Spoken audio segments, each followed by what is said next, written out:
Alright, magandang gabi na ho sa lahat natin ng mga viewers Luzon, Visayas at Mindanao all over the world. Muli naman po tayo nagbabalik sa ating panibagong video, panibagong reaction, mga ka-action, mga kakamping. May gusto lang ho ako na i-share sa inyo, lalong-lalo na po sa mga nanawagan ng Marcos Resign, Marcos Resign. Aba, kung mapanood nyo po ito, sisigaw ka pa bang Marcos Resign, Marcos Resign? Aba, tulunggis ka talaga. O ito po, isa sa mga patunay o resibo ni Mr. President Bongbong Marcos na nagtatrabaho po talaga ang Pangulo at lalong-lalo hindi po tamad ang Pangulo tulad ng sinasabi ng iilan nating mga kababayan.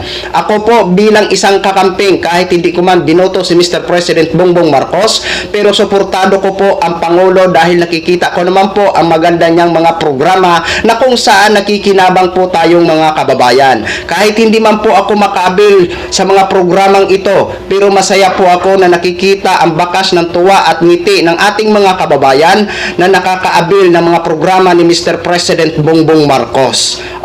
Ngayon, doon sa mga nanawagan na Marcos Resign, Marcos Resign, bawas-bawasan nyo naman po. Mahiya naman po kayo. Ito po, panoorin po muna natin itong weekly recap ni Mr. President Bongbong Marcos mula 15-20 September 2025. Ito ho, panoorin po muna natin. Dito sa St. Mark's ay hindi lang basta pabahay. Hangat natin bumuo ng komunidad na may maayos na tirahan at kumpletong pasilidad. Nakakatulong po dahil alam natin na secure na po yung tinitirahan natin. Wala na rin po tayong rason para mapaalis sa lugar. So safe na rin po yung future po para sa mga bata. The Philippines is open to the future. We are open to business and innovation. Our arms are open to a future where clean energy is the norm. To President Marcos, salamat sa pagtitiwala sa Departamento ng Edukasyon at hinayaan niyo silang magtaguyod ng ganitong klaseng programa na kung saan libo-libong mga kabataan at mga magulang ang kanilang natutulungan.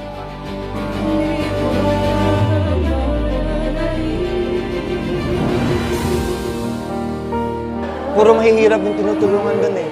Binibigyan ng kabuhayan, family reunion. Kahit na kung ano pa yung mga problema mo, pinagdaanan mo, tutulungan talagang napakalaking bagay po sa amin nun. Akala namin nga, basura lang kami. Pero ngayon nararamdaman namin na may pangarap na uli kami. Asahan po ninyo, ang gobyerno ninyo nandito, binabantayan kayo, inaalalayan kayo, at titiyakin namin na maaalagaan namin kayo sa lahat ng inyong pangangailangan. Meron po tayong mga relief good, meron itong mga cash, pati medical team para matiyak lang na nasa maganda kayong kalagayan. Gagawin po namin ang lahat para makabalik na kayo sa normal na ninyong buhay.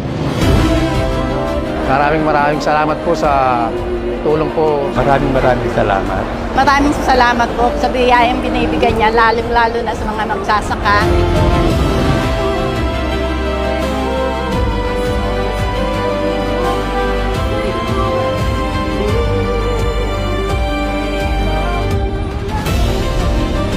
Healthcare is the most important service that the government can give. And that's why pinapatibay natin ang gusto, pinapalawak natin ang gusto. Patuloy na pag-modernize natin sa ating sistema ng transportasyon para naman lahat ng sumasakay ng public transport ay maging mas magaang naman. We look forward to the advantages that it will bring to our students, our young people, our most important asset.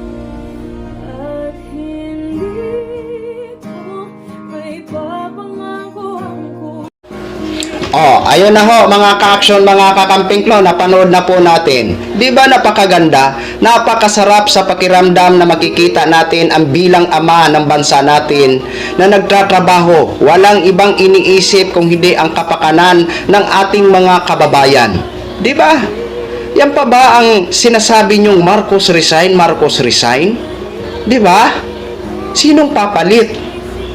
Aba, kung yan lang naman ang papalit yung iniidolo nyo, naku po, mas gustuhin ko na lang napatapusin ito si Mr. President Bongbong Marcos hanggang 2028. Sa totoo lang. Oo, di ba? Nakikitaan ko naman ang maganda. Di ba? Na ginagawa ang Pangulo. Nakikitaan ko si Mr. President Bongbong Marcos na nagsisikap na maibsan itong kinakaharap ng bansa natin na mga problema. Di ba? Ang tanong nga natin dito, kung papalitan si Mr. President, kaya din ba ng papalit ang mga sinimulan ni Mr. President Bongbong Marcos, lalong-lalo na sa usapin ng West Philippine Sea? Di ba, mga ka-aksyon, mga kakamping? O yun lang po ang tanong natin. Di ba? Kaya ako, talaga, kahit kakamping ko, hindi naman talaga ako panatiko. 'Di ba? Kung sinong nakaupo, irespeto ko.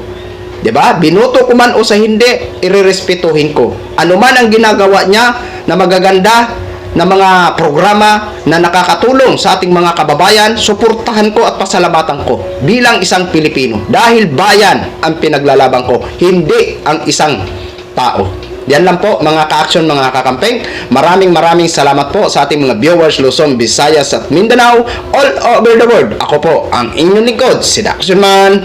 Good evening, everyone!